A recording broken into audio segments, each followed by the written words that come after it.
An arrogant condo manager cut my power without warning, thinking I was just another helpless elderly resident. What he didn't imagine was that I'm the majority owner of the city's electric company. When he discovered the truth, his empire of corruption crumbled in seconds. A story of justice, quiet revenge, and power in the right hands. Get ready for an exciting twist. Subscribe, like, and comment where you're watching from. Can you imagine an arrogant condo manager thinking he could mess with the life of a retired old lady like me? Boy, was he wrong. Cutting off my power without notice was the dumbest thing that suit-wearing slickster could have done. He had no idea who he was dealing with. Ladies and elderly women like me are always underestimated, aren't we? But behind this grey hair and quiet demeanor, I hide an ace up my sleeve that made that little condo tyrant swallow every arrogant word he ever uttered against me. Have you ever had that awful feeling of coming home after a tiring day, flipping the light switch and nothing?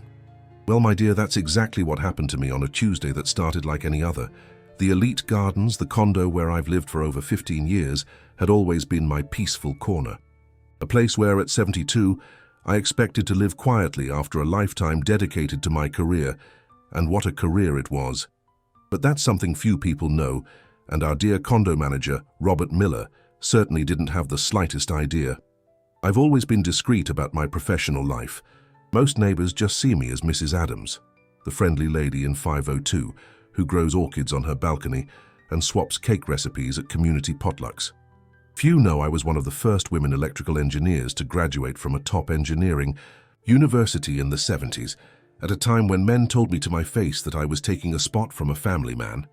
As if I didn't have my own dreams and capabilities, Robert took over as the condo manager at the Elite Gardens about a year ago, a man in his 40s with that kind of rehearsed charm that impresses easily manipulated people, impeccably combed hair, suit always sharp, and a smile that never reached his eyes.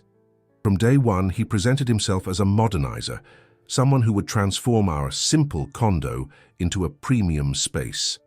His words, not mine. The changes started subtly. First, the lobby plants replaced by more elegant artificial species.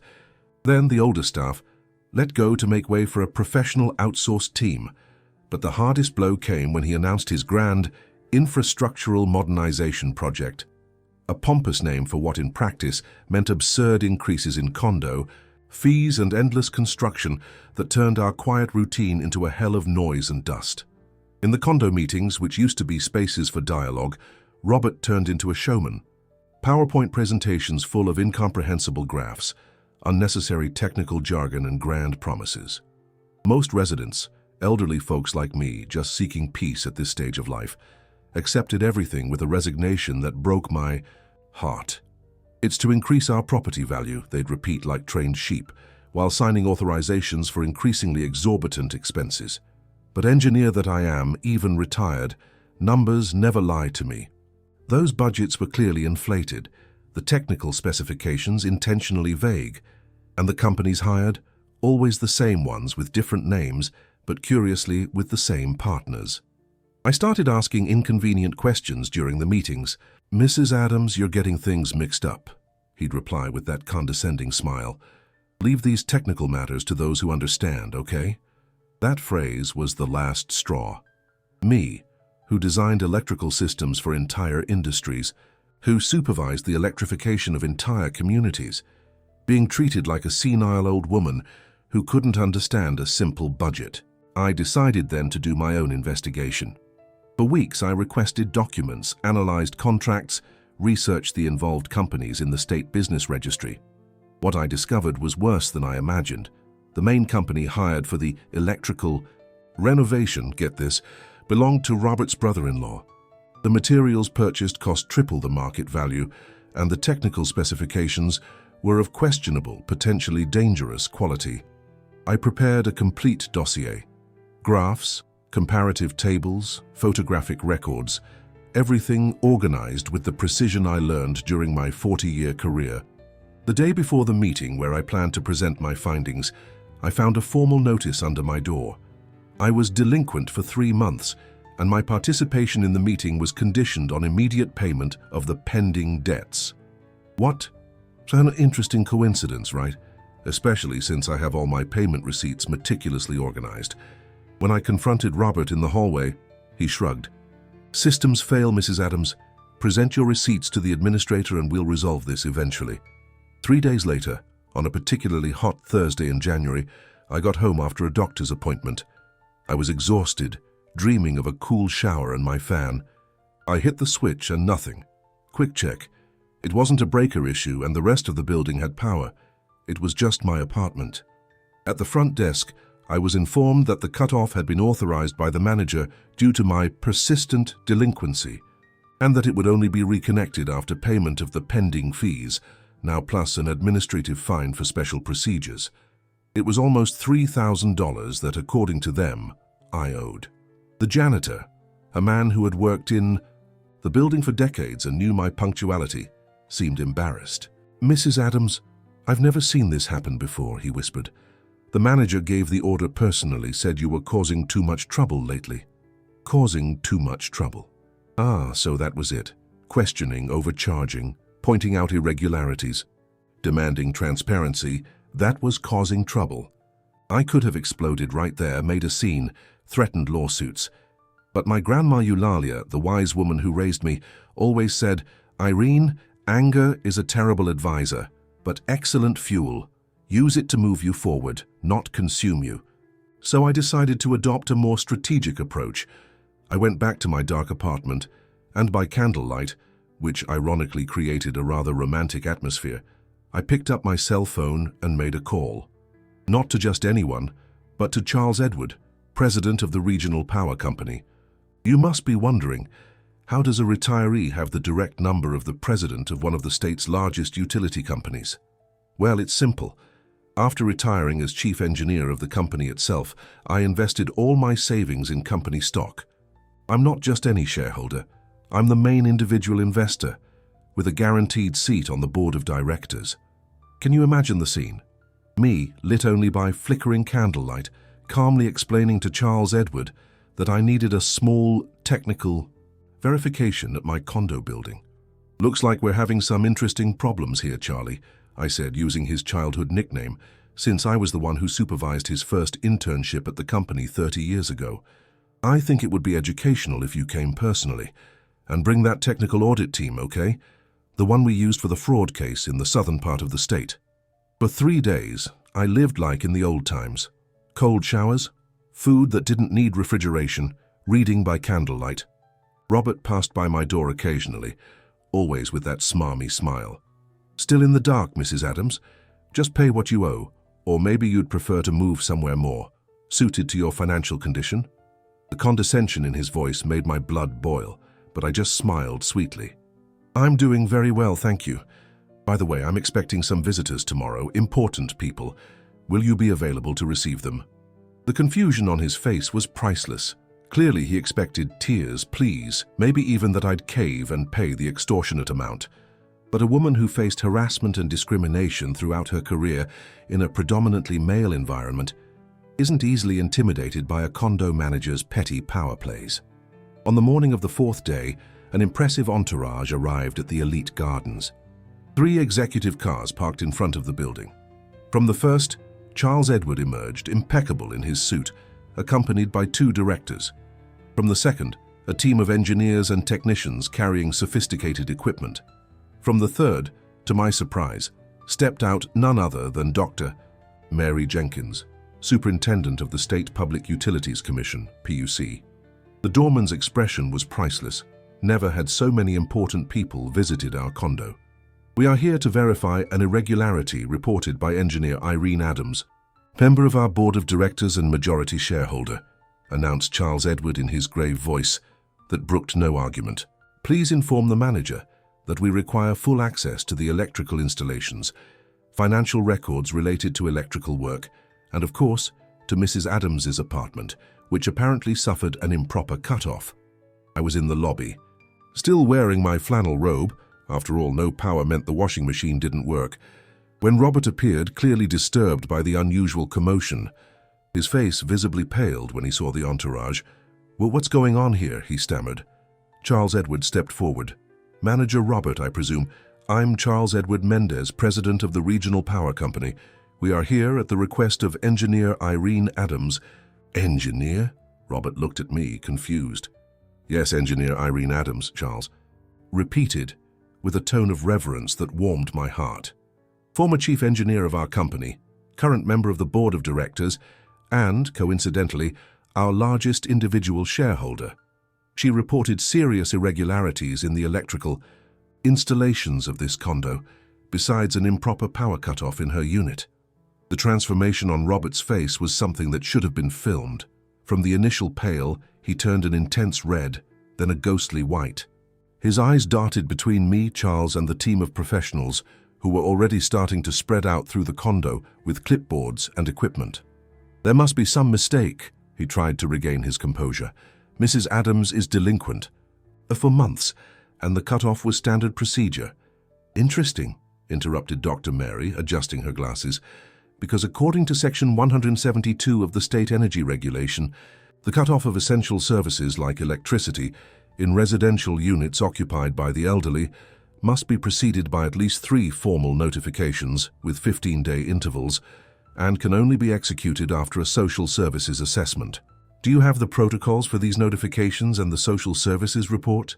Robert's silence was deafening.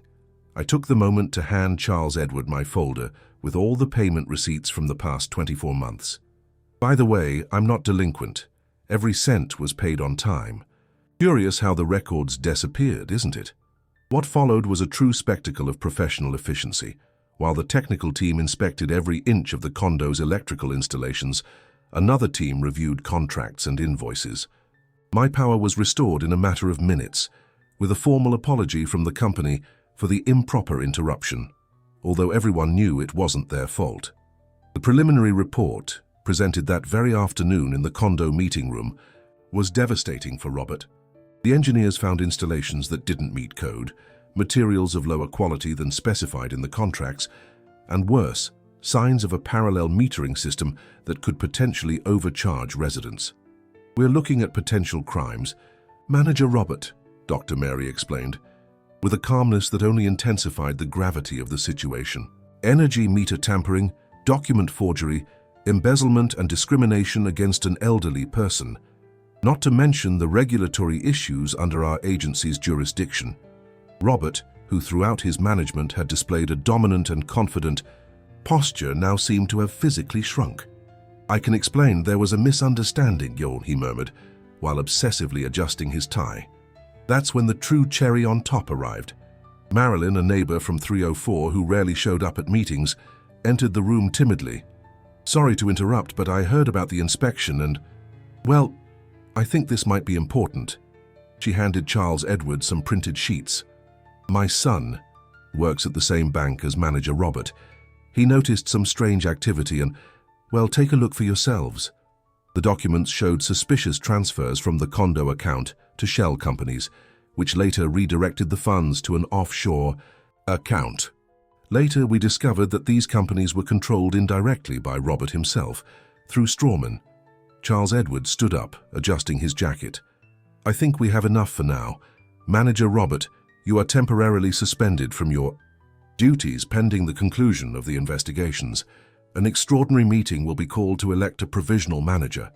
In the meantime, the regional power company is taking over emergency management of this condo's electrical installations, given the imminent risk identified. At that moment, I felt a wave of relief wash over me. It wasn't just about having my power back or seeing Robert finally facing the consequences of his actions. It was a deeper feeling of justice, of knowing that the sense of helplessness many elderly people experience daily wasn't a final sentence. In the days that followed, the elite gardens turned into a veritable beehive of activity. Engineers redoing installations, auditors reviewing contracts, investigators collecting statements. The residents, who had previously seemed resigned and submissive, now found the courage to speak up. Stories of intimidation, unexplained charges, veiled threats, all coming to light. A week after the incident, the extraordinary meeting elected a provisional management board composed of 3 residents, including me, to my surprise.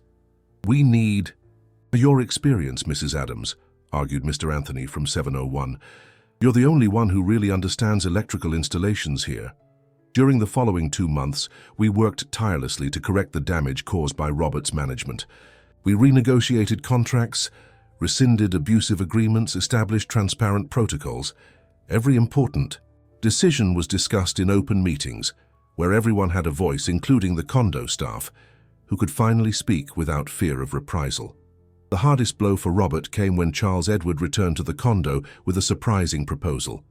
The regional power company is seeking condo buildings to implement an energy sustainability pilot project, he explained during a special meeting.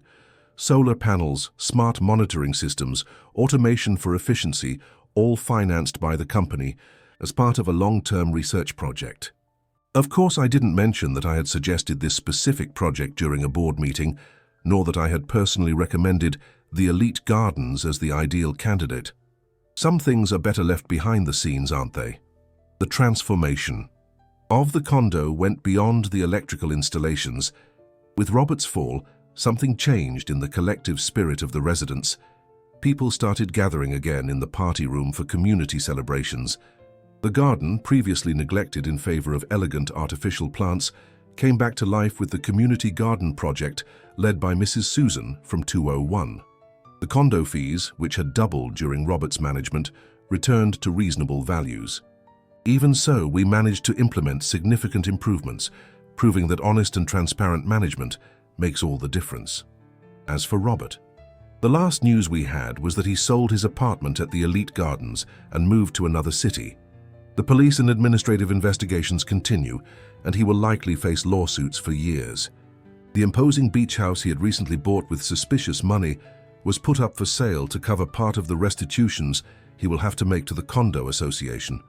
In an ironic twist, I heard he now works as a salesman in an electrical supply store. Life has a peculiar sense of humor, don't you agree?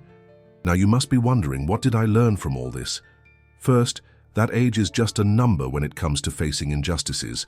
Second, that knowledge is power, especially when combined with strategic patience. And third, that we should never ever underestimate an elderly lady with an engineering degree and stock in a utility company. 6 months have passed since that fateful Tuesday when I found myself in the dark. Today, the Elite Gardens is a completely different condo. Our energy efficiency project has won awards and attracted technical visitors from all over the state. Our meetings are spaces for true dialogue, not intimidation. And most importantly, we restored that sense of community that was the true soul of our little piece of the world.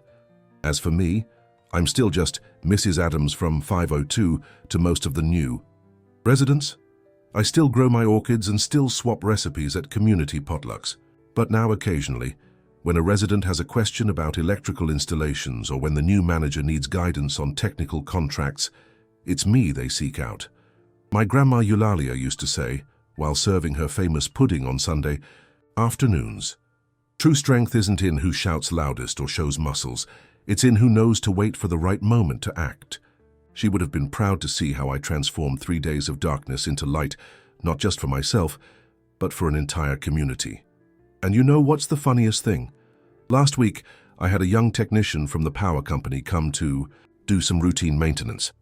He looked at me, a gray-haired lady offering coffee and cookies, and explained with exaggerated patience how I should use the new digital monitoring system. "It's real simple, Grandma. You just push this button here." I didn't have the heart to tell him that I had participated in the development of that system's prototype almost 2 decades ago. Sometimes, being underestimated has its advantages. It allows you to observe, learn, and when necessary, surprise. This is my story.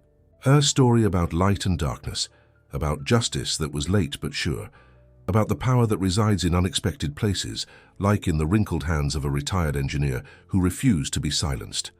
If you're facing your own manager, Robert, remember, knowledge is power, patience is strategy, and age. Well, age is just an irrelevant detail when you have both. And if you ever see an elderly lady being belittled or treated with condescension, think twice. She might just be a common retiree, or she might be the next Mrs. Adams, the one who, silently, holds control over something you never imagined. Life's a long game, and often those with the most experience know exactly when and how to play their cards. Never underestimate someone who has lived long enough to see empires crumble and others rise from the dust. We old ladies might seem fragile at first glance, but we carry decades of resilience, strategy, and, in my specific case, technical knowledge that made an arrogant manager lose sleep and his job. Now, looking out the window of my perfectly illuminated apartment, watching the community garden flourishing and the neighbors chatting amicably, I'm certain all that temporary darkness was worth it. Sometimes we need to go through moments of darkness to truly appreciate the light. And what about you? Have you stopped to think about how many Mrs. Adamses you pass by daily without noticing? How many extraordinary stories are hidden behind common, seemingly harmless faces? The next time you're tempted to underestimate someone, especially a gray-haired lady, remember me and my dear ex-manager Robert. Life has a peculiar way of balancing things. Or as my grandma Eulalia would say while stirring her tomato sauce, justice is sometimes slow, my child, but when it arrives, it comes with interest and penalties. Nothing could be truer, Grandma. Nothing could be truer. Some people ask me if I wasn't too hard on Robert, if I couldn't have resolved everything more discreetly without destroying his reputation. My answer is always the same. I wasn't the one who destroyed his reputation. It was his own actions. I just shone a light on what he was doing in the dark. And frankly, if there's one thing I've learned in 7 decades of life, it's that people like Robert rarely change out of kindness or conversation. They change when the consequences of their actions become personally painful. When the damage isn't just for others anymore, but for themselves. The power cutoff episode was just the spark that lit a much bigger light on problems that had existed for a long time. If it hadn't been for that incident, how many other residents, especially the most vulnerable, would continue to be silent victims of that corrupt system? Sometimes a little scandal is necessary to purify the environment. Like a summer storm that seems frightening at the moment, but leaves the air cleaner after it passes.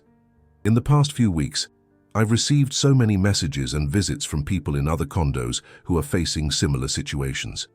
Mrs. Adams, how did you have the courage? They ask. And I always answer, it wasn't courage, my dear, it was well-directed indignation. Indignation, that old companion many of us, women of my generation, learned to domesticate from a young age. Good girls don't make a fuss, our mothers would say. Bite your tongue, they'd advise when we faced injustices. For decades, we swallowed frogs until we almost choked on them. But you know what happens when you get older? Patience shortens in the same proportion that perception sharpens. You realize that time, that resource that once seemed infinite, is now too precious to be wasted on petty everyday tyrannies. That's why women over 60 are often the most feared in condo meetings, neighborhood meetings, and public hearings. We no longer have patience for beating around the bush, nor are we afraid of displeasing. What will people think of me?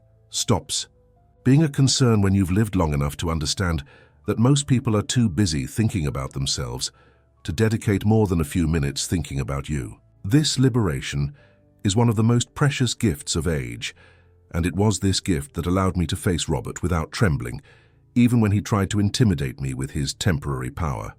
Today, 3 months after Robert's downfall, our condo has become a kind of regional model.